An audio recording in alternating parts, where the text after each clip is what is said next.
मेरे बहुत बहुत प्यारे साथियों, आप सभी को डॉक्टर विजय अग्रवाल का बहुत बहुत प्यार भरा नमस्कार।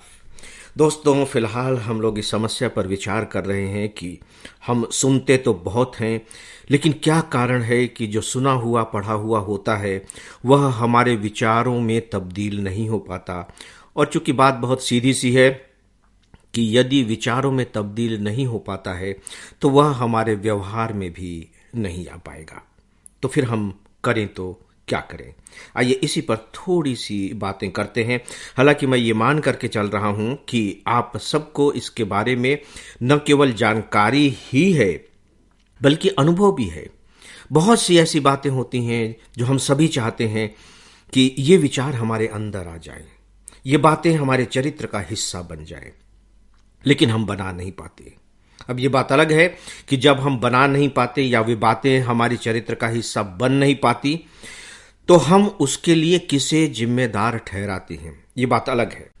सामान्यतया मैंने पाया है कि हम कम से कम अपने आप को तो जिम्मेदार नहीं ही ठहराते, किसी और को ठहरा देते हैं। इसी विषय पर हम लोग आज बस थोड़ी सी बातें करेंगे और इसके साथ ही इस विषय को समाप्त भी करेंगे।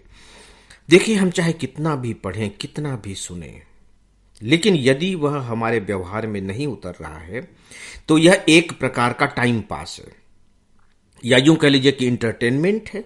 अच्छा लग रहा है तो आप अच्छा लगने को ही उस सुनने और पढ़ने की उपलब्धि मान ले। भाई, अच्छा लगना भी तो एक बड़ी बात है। आपको अच्छा लग रहा है, अच्छी बात है। आपका टाइम पास हो गया, ये भी एक बहुत अच्छी बात है।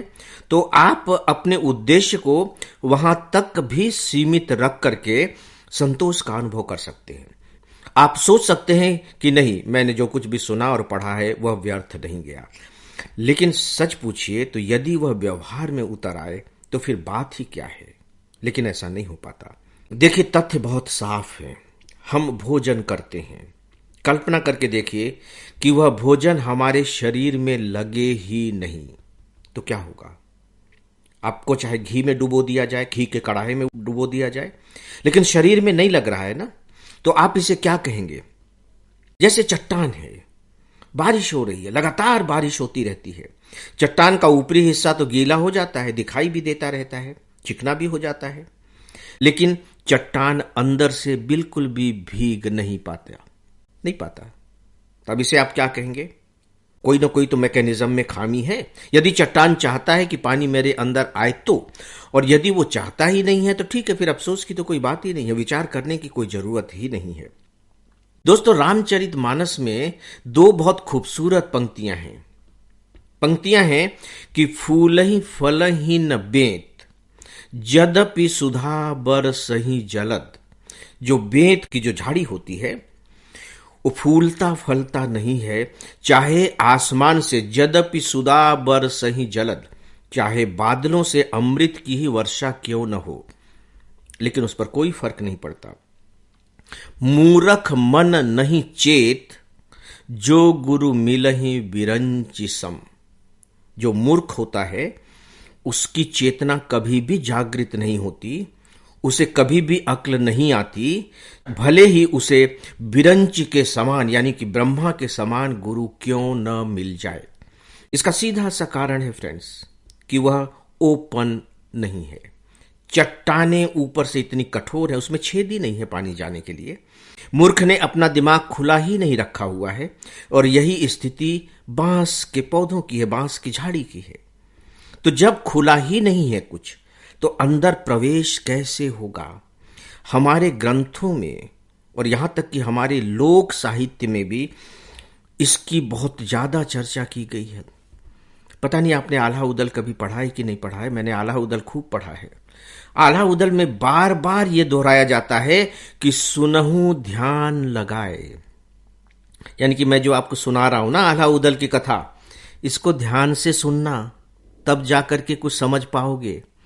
और दोस्तों, रामायण में रावण मारा जाता है, लेकिन रावण बहुत बड़ा विद्वान था।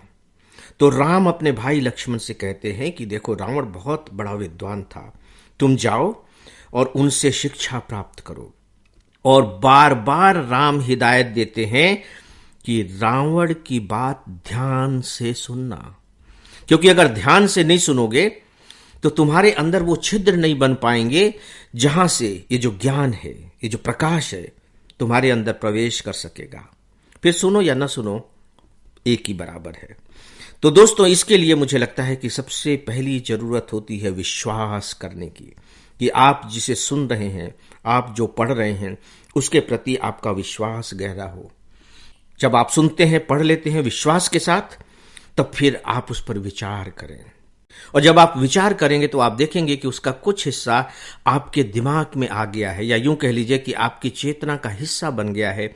और जो हिस्सा आपकी चेतना में समा जाएगा वह आपके व्यवहार में आ जाएगा। बहुत ही सिंपल सा मैकेनिज्म है, यहाँ कोई रॉकेट साइंस दोस्तों नहीं है। आप करके देखिए, आपको निश्चित तौर पर सफलता मिलेगी। तो फ्रेंड्स, अब इसके साथ ही इस विषय को अब यहीं समाप्त करते हैं।